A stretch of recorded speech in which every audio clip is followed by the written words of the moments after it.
काल बीडमध्ये मनोज जरांगे पाटील 288 आमदार राज्यातील पाडणार असल्याची त्यांनी घोषणा केलेली आहे।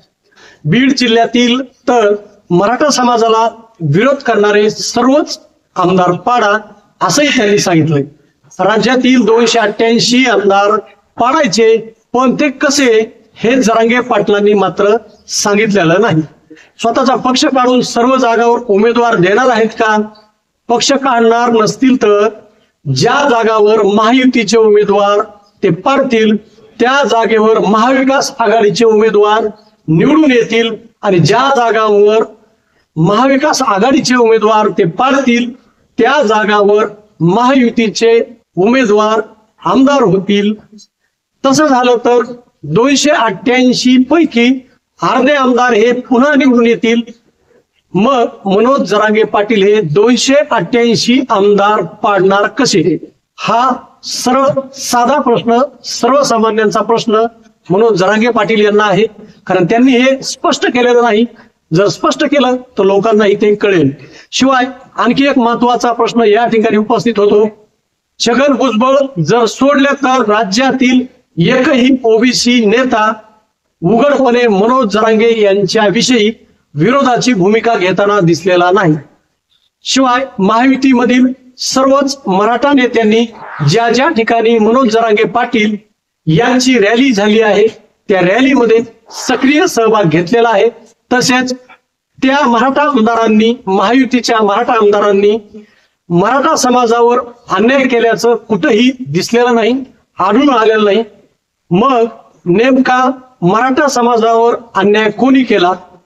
अन्याय केला नसेल तर मराठा समाजाच्या आमदारांना मनोज जरांगे पाटील नेमकं कसं पाडणार, का पाडणार? या अनेक प्रश्नावर आपण या व्हिडिओच्या माध्यमातून, या स्पेशल रिपोर्टच्या माध्यमातून चर्चा करणार आहोत। त्यामुळे हा व्हिडिओ शेवटपर्यंत पहा। नमस्कार, आपण पाहताय महाराष्ट्र टुडे। मी अशोक खाडे। चॅनलवर नवीन असाल तर चॅनलला सबस्क्राईब करा। हा विषय आपल्याला चांगला वाटला तर कमेंट करा आणि हा व्हिडिओ जास्तीत जास्त लोकांपर्यंत शेअर करा।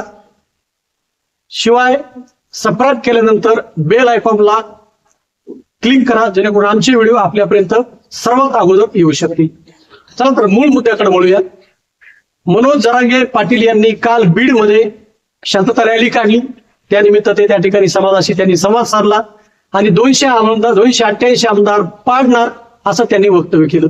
त्यांच्या या बोलण्यामध्ये आत्मविश्वास होता, पण ते आमदार कसे पाडणार हे मात्र त्यांनी सांगितलं नाही।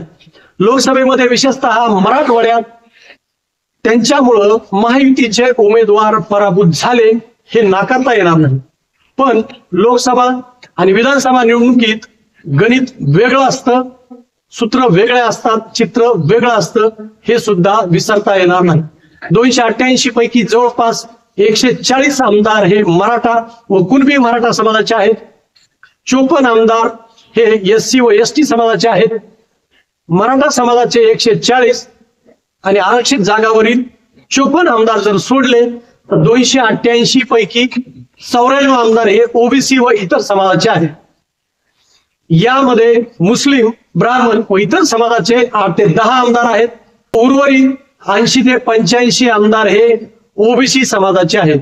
ज्या भागात ओबीसी आमदार आहेत ते विधानसभा मतदारसंघ हे ओबीसी बहुल आहेत, हे सुद्धा विसरता येणार नाही।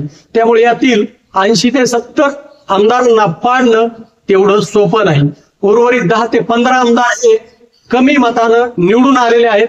त्यामुळे त्या ठिकाणी निश्चितच वेगळा निकाल लागू शकतो, पण 15 ते 20 आमदार ओबीसीच्या उमेदवार असे आहेत की ते कमी मतानं 2019 मध्ये पराभव त्यांचा झालेला आहे।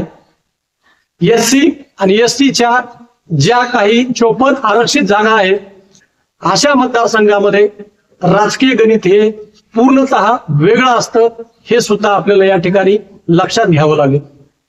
राहिला विषय 140 मराठा आमदारांचा, तर या मतदारसंघामध्ये पराभूत झालेला आणि विजय झालेला हे दोन्ही उमेदवार हे मराठा समाजाचे आहेत। शिवाय दोघांची ताकद ही जवळपास समान असते।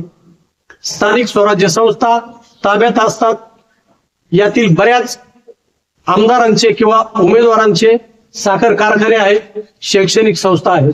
या सर्व बाबींचा विधानसभा निवडणुकीमध्ये प्रभाव पडत असतो, हे सुद्धा आपल्याला या ठिकाणी विशेषतः लक्षात घ्यावं लागेल. त्यामुळे मराठा समाजाचे आमदार ज्या मतदारसंघात आहेत त्या ठिकाणी मनोज जरांगे पाटील यांना विशेष असा काही प्रभाव टाकता येईल असं वाटत नाही. कोकण आणि मुंबई यामध्ये किंवा या भागातील जे विधानसभा मतदारसंघ आहेत, या मतदारसंघाचा राजकीय गणित किंवा राजकीय चित्र किंवा राजकीय समीकरण पूर्णतः वेगळं असतं.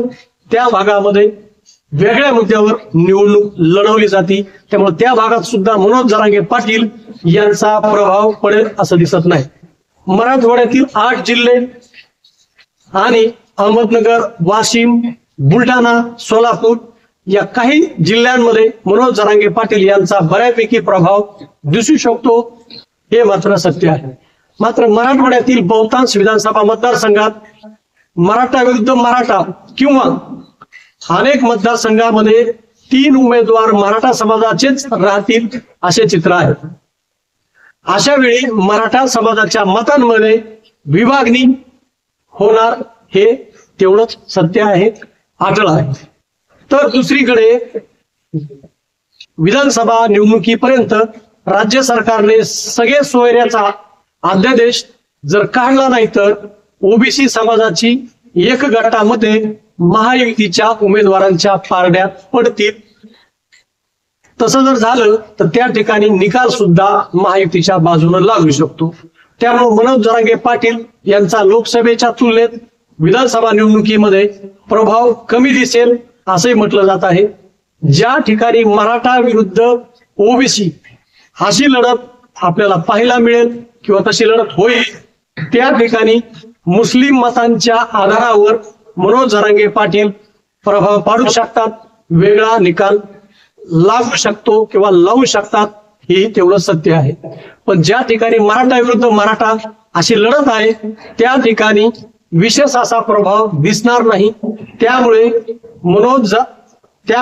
288 उमेदवार पाडणार असं जरी मनोज जरांगे पाटील म्हणत असले तरी ते शक्य होईल असं सध्या तरी दिसत नाही.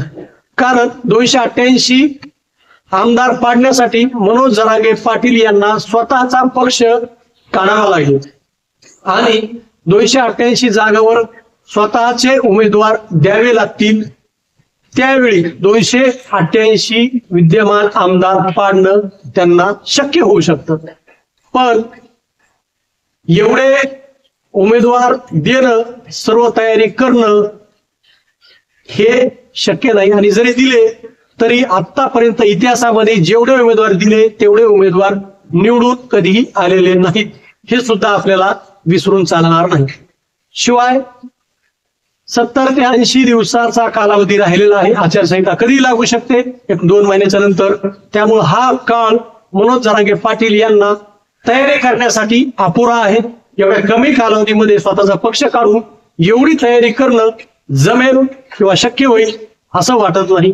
त्यामुळे कुठंतरी मनोज जरांगे पाटील यांचं कालचं बीडमधील भाषण हे राजकीय टच असणारं भाषण होतं, राजकीय स्पर्श असणारं भाषण होतं असं म्हटलं तर वावगं ठरणार नाही. मनोज जरांगे पाटील हे ज्या उद्देशाने बोलतात किंवा बोलत आहेत तो उद्देश त्यांचा स्पष्ट आहे. राग सरकारवर आहे, पण बोलत असताना 288 आमदार पाडणार आहेत ते म्हणून गेले, पण ते पाडणं तेवढं सोपं नाही, हे सुद्धा सत्य आहे. हा विषय आपल्याला कसा वाटला कमेंट बॉक्समध्ये सांगा. पुन्हा वेगळ्या विषयात भेटू. तोपर्यंत नमस्कार.